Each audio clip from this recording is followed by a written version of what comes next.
Welcome to the Collective Genius Podcast, the show for real estate investors who are looking to scale.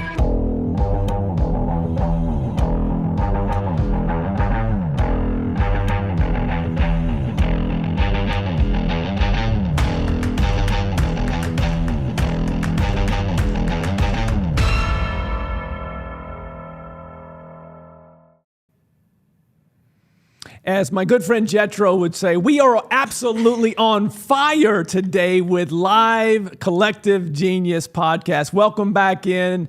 I'm Leon Barnes. You're probably tired of seeing me on social media and YouTube at this point, but you're not tired of the value that is coming from our members. I've got another heavy hitter for the live CG podcast, and I can't imagine why I haven't had you on the pod yet, but I had to get you while you were here live. Please welcome in Miss Casey Smith with Atlas TC Services. Welcome in. Awesome, thank you. I'm so excited to be invited to talk. I've been hiding in a corner. So yes, and I'm so sorry it's taken me this long to get you on the pod. We'll have you on the long form interview as well, because I think your story is one that everyone should know in this business, because what you do is super important to our industry. I've known about you for a very long time. I used to always hear these stories about, this is not a curse word, so I'll say this badass in the real estate investing space that really helped a lot of people scale their businesses. So yeah. I've known that for a long time, but for the listeners and the viewers that haven't heard about this real estate badass, please let them know what it is that you do and how long you've been in the business. So I started out as an investor back in 2017. So I literally was door knocking foreclosures. So nitty gritty. Know the business. I actually came from construction when we one call closes sales with a construction company. And so I thought, why not sell the whole house? So that kind of got me into real estate. So I started doing door knocking, doing wholesaling, some fix and flipping, things like that. But really in 2019, I was, as everybody has the issue of doing everything and wearing all the hats. So I felt like I needed a transaction coordinator because I was going after foreclosures, which required a lot of heavy lifting with stopping them and getting them to the finish line and clearing all of the problems that come with it. So I couldn't find anybody that I felt had the skill set to take that decision making off of me, because I'm also a realtor in Dallas, pretty high volume, and most of the transaction coordinators there, they're really compliance focused. So they didn't really have the knowledge of the off market and how things shift and move and title issues that come with it. They're really only used to one type of deal. So I just decided to create an army of them, because I thought if I needed it, then my industry probably needed it too. So fast forward here, we've had our hands on over 8,000 plus contracts and deals nationwide of all variety and types. There's nothing new under the sun, but the problems are still unique every day. So we learn a thing or two when you're doing that kind of volume. So we've scaled to a team of about 10, and we're still rocking and rolling. I remember when we first talked. I remember too. the biggest issue that you had at the time, which a lot of people that start, because a lot of very successful service providers, some may call them vendors within this space, are real estate investors and create that business because they just cannot find the level that they need for that particular service. So they just go, I think I can do this on my own. I think of Stephanie Betters. I think of Phil Green. I think of you. There's a lot of our service providers started that way. What was it about, you knew that you had something, that was working, but you also needed to scale yourself from a business standpoint. So as an entrepreneur, you can relate to a lot of the conversations that are going on here. Even though you are not doing the real estate as a business, your TC service is your main business, right? Yeah. So you had to scale. What was the breaking point for you where you started to get to that point? Because I knew that you were always going to be a hit in this community. But at the time, you couldn't handle all the contracts that were coming your way or that would come your way. Yeah. So how important was it for you to scale yourself? Yeah, we had that conversation, and I said, absolutely, I would not be able to handle that because I was the technician, which we're all a little crazy. For me, I wanted to go into the seat, even though it's not my profile, because I wanted to understand what it would take, what capacity looked like, things like that. And I don't know what I was thinking, because I had about 300 contracts on me personally as one human being. And then, you had approached me with that. And so actually it was 2021 where I really hit a breaking point. I actually went with Sharper. I was in Chicago with Sharper. And I was just defeated. And I remember thinking, I don't even know how to get myself out at this point. And he actually referred me to Multipliers, that book, yes, which I'm sure a lot of people in our industry know, but it was like the perfect timing for me to understand how important it was and how to get out. That the only way I could would be to empower them to think like I did. And most TCs at the time weren't thinking that way. And so I was able to hire somebody and just throw them in the fire with me. I just said, just sit in the fire with me, learn, so I could see how they picked up and what I needed to teach. And really that was the breaking point for me, was the volume. And also just, I didn't want to do it anymore. What was the point? And the whole reason I did it was to have somebody do it for my business. And so everything else crumbled around me, my own investment business, my personal life, everything. And I thought, what am I even doing this for? And so that's when I thought I would go all in, and thought, if people are breaking under this amount of volume, then there's no way anyone else can scale unless I figure out how they need to think and what they need to do. So it was really a mindset shift for me in teaching them differently, teaching them to think. So trust could be built, because at the end of the day, you can't scale unless you have trust for the people you're handing things off to. So that was a fun experiment. And then I had to jump in a couple times after that. So it was kind of like a learning phase of when to step in, when not. And as a leader, I really had to turn the focus back on myself, because I think I stole this from David Richter once when he was saying, if you're constantly on fire, you're the arsonist. So there was a lot of like personal awareness and acknowledgement that had to happen there. But it was a really, really rough road. Now my team fully operates independent without me. So I am so happy to hear you say that. It seems like a theme today. Yeah. Dustin Singer obviously did his presentation and sat in that same seat and talked about the value of growing out his system and his team, and had the quote that came from Zig Ziglar earlier of, you're not building a business, you're building up people, and the people build the business. 100%. Like, 100%. That's not the first time I've seen that quote, but it really resonates for the entrepreneur that's in the real estate space. Yeah. Most of us get in because there's a low barrier of entry. We know someone. You start that business. You're a hustler. And until you've committed to growing and building people and the process in order for those people to be successful, you will always be in hustle phase. Always. And I've always hated that our industry thrives on that. And a lot of the themes in our industry, especially in my local market, is hustle, hustle, hustle harder. And I was like, I don't want to hustle harder. And I saw a quote not too long ago that was like, if trying harder isn't working, try softer. Oh. And as a rare female in the real estate space, we are rare. We have a different approach to things. And I think I was trying to copy the blueprints of everyone around me, not really understanding who I was or what my gifts were.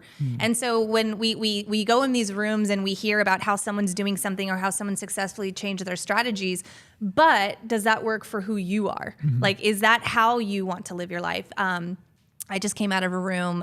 His name escapes me. I apologize. But he was talking about, he's like, I don't want to build a business to not work. I want to work. I want to put in the 20, years of work to build my community. And I thought, that's awesome. That is somebody that knows why they do what they do. I didn't.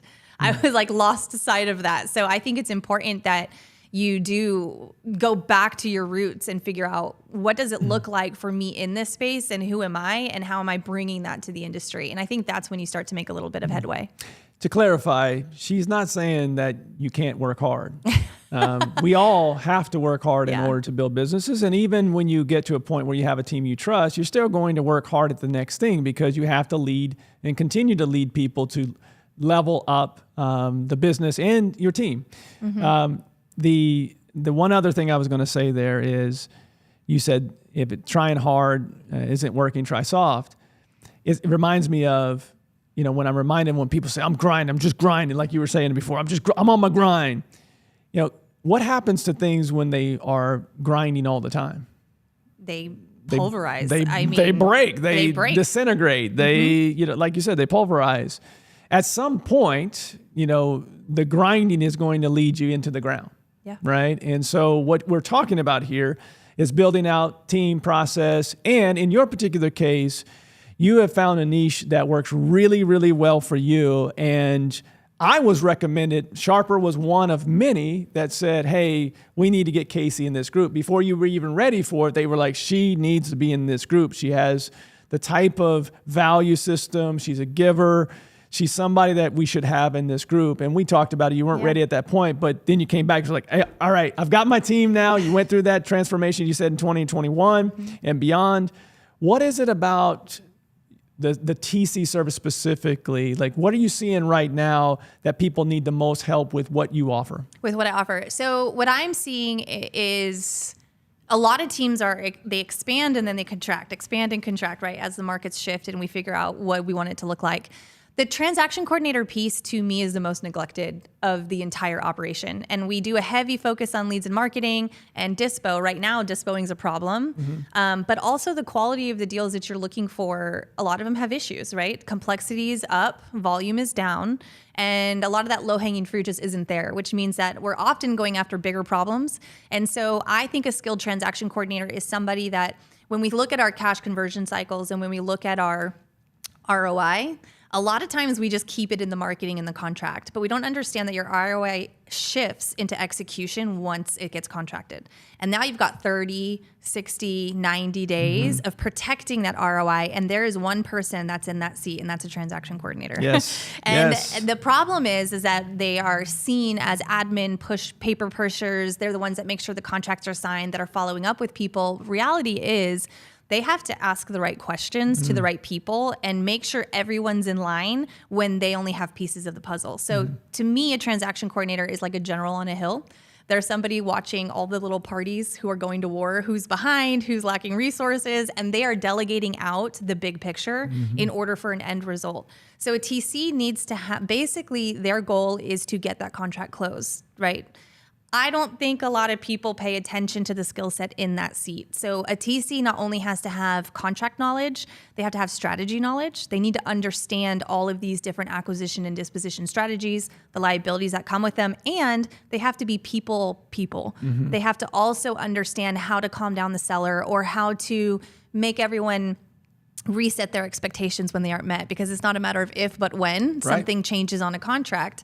And so you have to have a different profile in that role, somebody who is more of a social, and I like to pair them back with somebody who's detail oriented, so you get a dream team.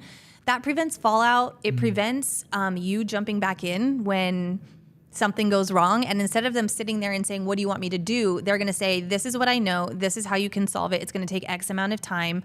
Would you like to renegotiate, terminate, or move forward? They should be proactively telling you and be the decision makers on your behalf so that it takes the mental energy out of you going from your sales mode into your transaction mode, because it's more of an operational brain. And so it really just protects your team so they can sit in the seats they were designed to be in, and they aren't going to burn out if they have control over it and not a bunch of hands are in there. So it's a huge, valuable thing. I wish people valued it more, but it's been a game changer in my own business. Well, they will after this pod, and they will after your workshop tomorrow. I'm going to quote a famous poet, but in reverse. Right now in the industry, I get a lot of these texts. In fact, I've got a couple referrals for you. I get a lot of these texts where someone will reach out and say, hey, Leon, my acquisitions person is crushing right now, but they're, spinning their wheels a bit because a lot of the contracts that we're getting right now are not closing. There's a higher fallout rate because they have more problems. And so to finally quote that famous poet in reverse, it is mo problems, mo money. And the more hair that is on a contract, the more opportunity. Yes, you're going to have some fallout rate. You cannot close every single deal. But if you have services like yours, someone that that whole process that you just went through will solve for a great percentage of those deals. And they may take a long period of time, but it's worth the wait, especially if you have someone that knows what they're doing. And it's almost a psychologist, a detective. Yeah, there's a lot of private investigator, all of those type of things. Talk about the importance of identifying that we're going to have some problem accounts, and we're not just going to throw those away. We're going to actually attack those. Yeah, that's a really good point. I always ask, a lot of times we're looking at volume because they know there's going to be fallout. So the number one question I ask my clients is, what is their termination rate now? What is it? And it's an important number because they say, well, it's average to have 30, 40, 50%. And I was like, what? Maybe for you it's average, but my clients have less than 10% fallout rate because a good TC is going to be able to look at your pipeline and say and accurately nail down your cash conversion cycle. Because if they are paying attention to it, they know what's going to move, how many days on average it takes to solve certain buckets of problems. So they can go back to you and say, hey, you probably need to turn it up because we've got these problems and they're going to take a little bit longer to actually hit the books. So I think that they can definitely reduce your fall through rate. They can give you a better snapshot of your cash conversion cycle. And they also are able to let you know if the juice is worth the squeeze. Because acquisitions, you're right, they get paid on commissions and they want to know where their deals are. So a lot of times we keep their hands in it. We want them to go get more deals. We like to train them to ask the right questions so that the TC can do a really good handoff and set us up for success to take over so that they can really focus and hone in on their skill. And my team can kind of come in, basically limit your risk and make you as efficient as possible. They should have their own KPIs. They should be tracking. They should be reporting to you just like any other department in the team.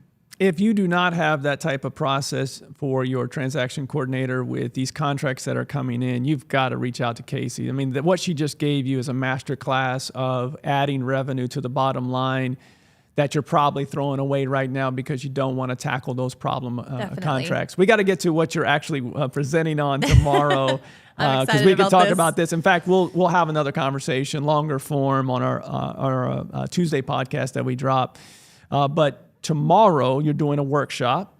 And in the T's, I mentioned burnout, blueprint, entrepreneurs. You obviously were there, so you're going to do a workshop on that tomorrow. What does that look like? Yeah, so I'm doing a workshop on identity-based leadership, and that is because I burned out pretty bad in Q4 of 2023. My COO had some health issues and ended up stepping out. I was in the middle of redesigning a CRM to function for how I do things, putting my brain into a system. And it was just chaos. And I had stepped out of the business slightly to design the CRM and to work on bigger projects. And I kind of lost a pulse on my own business. I lost a pulse on the culture of it. And I realized that your business is a reflection of the leadership. And at that time, I had someone, she was phenomenal and great, but she was unable to deal with the chaos with her own personal situation. So I stepped back in and realized I was in chaos too. And so I did a pretty severe burnout. And I can describe it as functional freeze. It was like, we talk about burnout and we might get tastes of it, but I'm talking brain fog, couldn't function, would do the bare minimum, sit in a chair. I couldn't even think. I couldn't even think my way out of the problem. And when you're a leader to a team, you're in a tough spot with that. A huge reason I joined CG was because I needed leadership myself. And who are the leaders among the leaders? It's the people in this room. So when I joined, I was very burned out. And that was in 2024. So it lasted about a year and before I kind of reached out for help. And then this past year, 2025, is when I was like, I have to pull myself out. And it was the relationships in the community. But what it came down to was realizing that we always talk about what our why is in this industry. Never resonated with me. I couldn't grasp it. I couldn't get to my why because I didn't have the who. And I felt like we kind of did it out of order. So we follow blueprints from the people that are in our industry, the how. How are we fixing and flipping? How are we putting SOPs in place? And then we sometimes back into it. And the reason I do this is for my family or my kids or whatever your reason is, but we forget the who. Who are we? And what is our unique identity that we bring to our vocation? Because we are not defined by our vocation. We are not defined by our roles. We aren't defined by any of that. So I was like feeling aimlessly dropped in the middle of a desert with no compass, completely unaware of which direction to go. And I felt like I just sat down in the sand and was waiting to figure it out when I really had to ask myself different questions. And so I pretty much isolated and started asking questions, and it came down to identity. The who had to be defined, how I was leading, what was the culture of my company? Like, what did I want it to be? What did I originally structure it to be? And it wasn't until Amanda Dean with Sharper said, hey, Casey, throw the blueprint out the door. Throw it out the door. Whatever you are operating on it, throw it out. Be honest with your team about where you're at. Let them step in and lead where, like, give them an opportunity to lead so that you can get just enough above water that you can reassess why you built what you built. And that came down to identity. So for me, I wasn't leading from the right place. I was leading from a place of obligation more than I was, how do I really want to do things? And that's when I started to just ask my team one-on-ones, hey, what are your goals? What do you want to see in this company? What do you want me to do for you? And they kind of came up with this rule where they're like, our goal is to never let Casey come back into operations. Ever. Love that. That they came up with that, right. with that because they know it burned me out. And they said, we need you to go and sell and be our rep and let us do the work because we love it. And I was like, you love it? They're like, we love it. And I said, okay, let's let the people who love it. And they're the operators. So I started creating little mini COOs instead of having a main one. Sure. I let them be the COOs of their own team, how they operate, which worked out great because I was able to match clients with their own mini cultures. And it actually made it a lot richer of an experience for my clients as well. So my presentation tomorrow is the blueprint for changing your mindset, because often we talk about it's a mindset shift, but nobody tells you, how do you get through that mindset shift? What does it look like? What questions are you asking yourself? And how are you holding yourself accountable to it? And how do you know when you're off the path? And that's what I want to talk about, is give some people a framework for their own internal identity, help identify it, make an identity statement, and then apply it to their business and have KPIs for themselves as well. If your why is to spend more time with your kids, but you're working 24/7, is it holding up? Right. And so we burn out not because of markets. We don't burn out for workload. We burn out from misaligned identity. And that is what I want to talk about and get there first. And I think the rest will follow. It's going to be great. I can already tell just based upon this conversation. Can't wait to see it. Obviously, if you're listening to this, you need to know Casey. So Casey, for those that don't know you, how do they follow you and reach out to you? Yeah, so I post a lot on social media, on Facebook. Also, Atlas TC Services is on Facebook. I post a lot of snapshots of some information and tidbits that you can have. So Facebook's really good. Instagram is Casey_Atlas, or you can email me at Casey@atlastcservices.com. And I would love to connect. Even if you're just having a problem in your TC business and want to know what direction to go, be happy to have a conversation. I love that. You can see why she's a great member of this community. I'm so happy that we finally got you in the community when you were ready. And I know that I love hearing that conversation that you and Amanda Dean had. And I know you're going to have that influence on someone else, if not many people, tomorrow after your workshop. Well, thank you. I appreciate it. And I want to say just one thing for you guys as a CG plug is, we talked about being ready operationally, but when I joined CG, I didn't feel ready personally, and that was more reason to join. So for anybody who is unsure whether you should join a community because of your mental state or where you are, or you think that you're an imposter, throw it out the window, because rooms like this are what single-handedly pulled me out of burnout, asking better questions and better relationships, and I am so grateful for CG. I appreciate that. I did not pay her for that. That was organic. Yeah. Thank you so much. My pleasure. Casey. She's going to crush tomorrow. Obviously, you can't get in the car and come down here and pay for a ticket, but if you'd like to be in the room for future presentations like that and meet Casey, the easiest way to do that is go to our website at explorecg.com. There you'll find all the information you need about our community, including the application. That's explorecg.com. That's it for this live pod. We've got a few more likely today. If not, we've got a few more coming your way tomorrow. That's it for this one. We'll see you on the next live CG pod.